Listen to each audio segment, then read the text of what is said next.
저는 고등학교 3학년 조하윤입니다.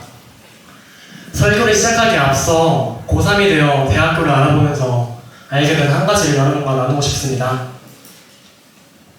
그것은 거의 모든 대학교에서는 어떤 사람을 찾고 있다는 것입니다. 어떤 사람을 찾고 있을까요? 감이 잘 안 오실 거라고 생각합니다. 요즘 대학교에서는 세상을 사람들이 이끌어갈 리더를 찾고 있습니다. 공부하기도 바쁜데 무슨 리더십 훈련까지 하라고 하니까 요즘 고등학생들은 정말 힘든 삶을 살고 있는 것 같습니다. 그런데 여러분, 이런 말을 설교에서 한 번쯤 들어보셨을 것 같습니다. 하나님께서는 사람을 찾으신다. 인류가 겪고 있는 가장 큰 결핍은 인물의 결핍이다. 역대하 16장 9절을 함께 보겠습니다. 역대하 16장 9절입니다.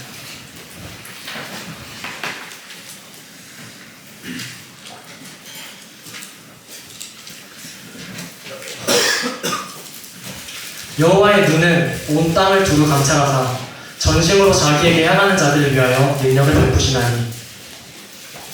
하나님께서는 사람을 찾으십니다. 어떤 사람을 찾으십니까?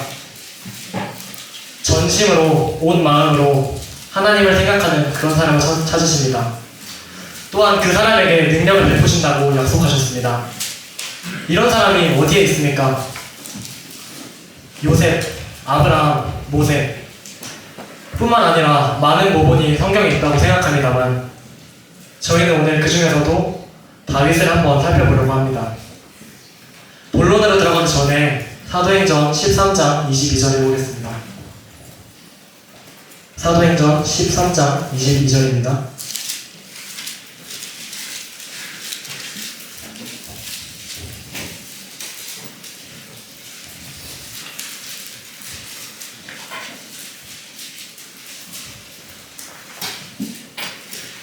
다윗을 왕으로 세우시고 증언하여 이르시되, 내가 이새의 아들 다윗을 만나니 내 마음에 맞는 사람이라. 내 뜻을 다 이루리라. 하나님께서는 다윗을 가리켜 내 마음에 맞는 사람이라, 내 뜻을 이루리라고 말씀하셨습니다. 다윗은 앞서 말했듯이 하나님께서 찾으시는 바로 그 사람이었습니다. 하지만 저희는 한 가지 의문을 가집니다. 다윗은 의인이었는가? 그 삶이 오점 하나, 얼룩 하나 없는 깨끗한 삶이었는가? 아니었습니다. 당장 다윗이 왕 위에 올라가서 저지른 죄만 보더라도 우리아의 아내를 범하였고 자신의 대신에 싸워줄 용사가 얼마인가 알아보기 위해서 인구조사를 하는 등 분명 다윗도 저희와 같은 사람이었으며 죄인이었습니다. 그럼에도 불구하고 하나님께서는 다윗을 가리켜 내 마음에 맞는 사람이라고 하십니다. 왜일까요? 그 이유는 사무엘상 16장 7절에 나와 있습니다. 함께 읽어야하니 다 함께 펴주시기 바랍니다. 사무엘상 16장 7절입니다.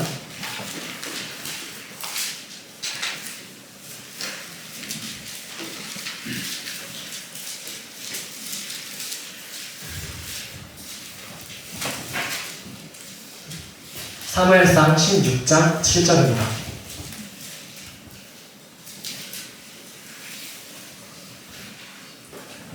시작.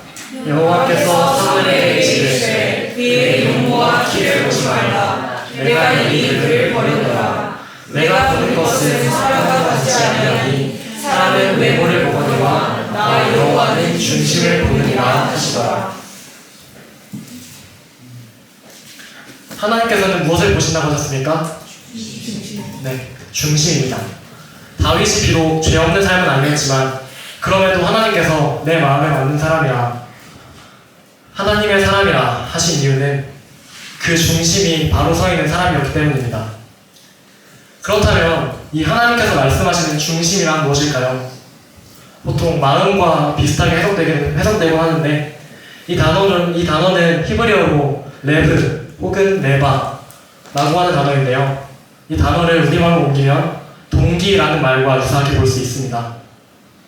하나님께서 중심을 보신다는 것은 다시 말해 저희들의 동기를 보신다는 것입니다. 그러면 다윗의 동기가 어떠했는지 살펴보겠습니다. 다윗은 주님의 무대 위에 선 사람이었습니다.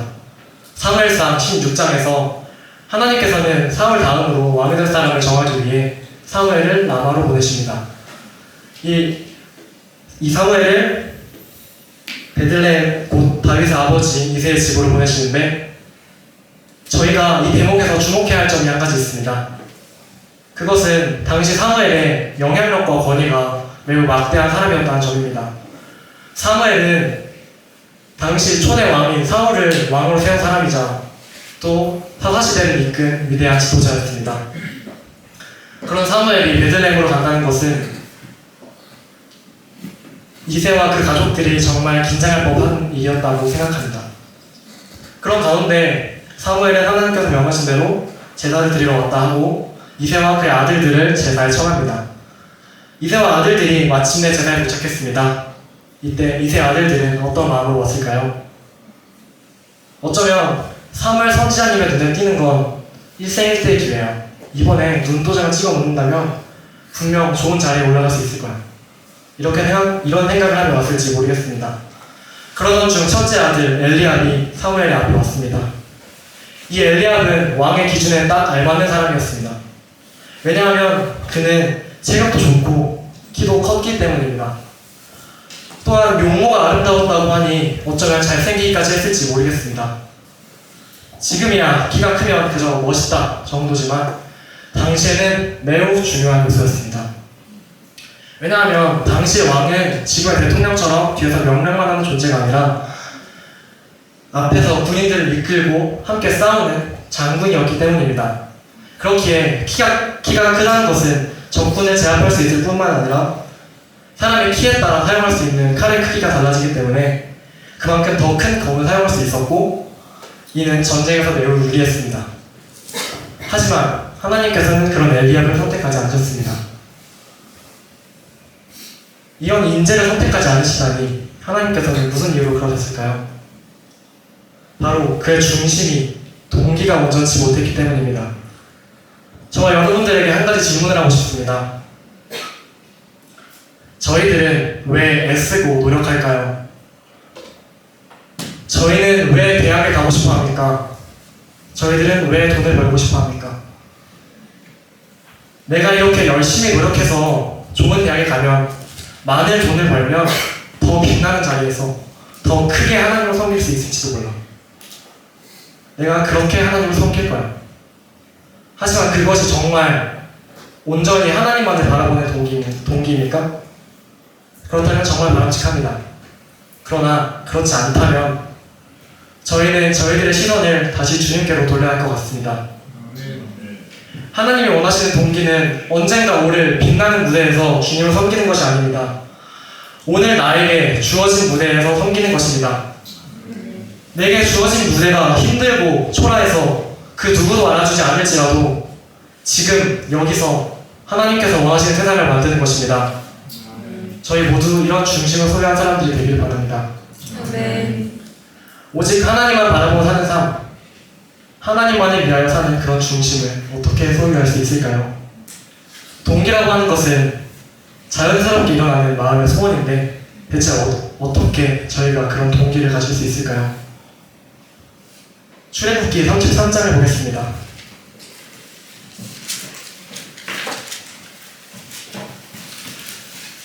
하나님께서 이스라엘 민족을 가나안으로 인도하실 전에 이스라엘 백성이 하나님을 믿고 그분께서 금하신 우상을 만들고 섬긴 적이 있습니다. 그때 하나님께서 말씀하시기를 3절입니다. 너희를 젖과 꿀이 흐르는 땅에 이르게 하려니와 나는 너희와 함께 가지 아니하리니 너희는 목이 모든 백성인즉 내가 길에서 너희를 진멸할까 염려함이니라 하시니. 무슨 뜻입니까?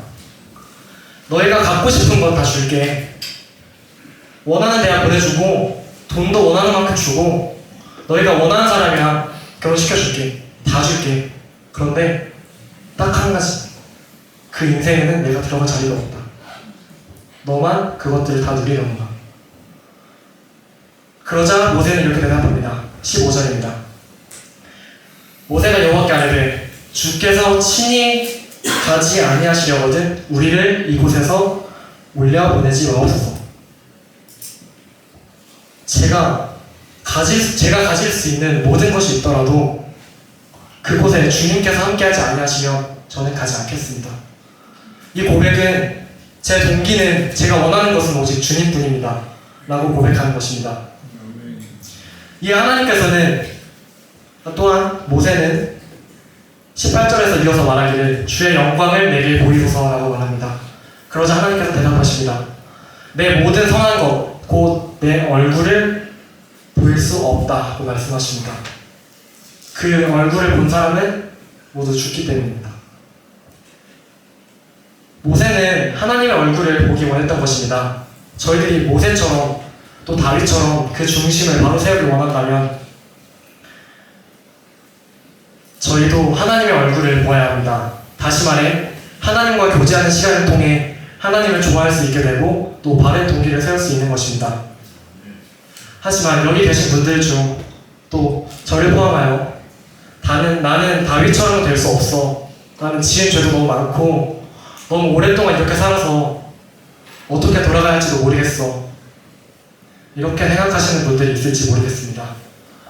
그런 생각을 하시는 분들은 여기 이 말씀에 주목해 주십시오. 이사야서 42장 3절입니다. 함께 모두 펴주시기 바랍니다. 이사야서 42장 3절입니다.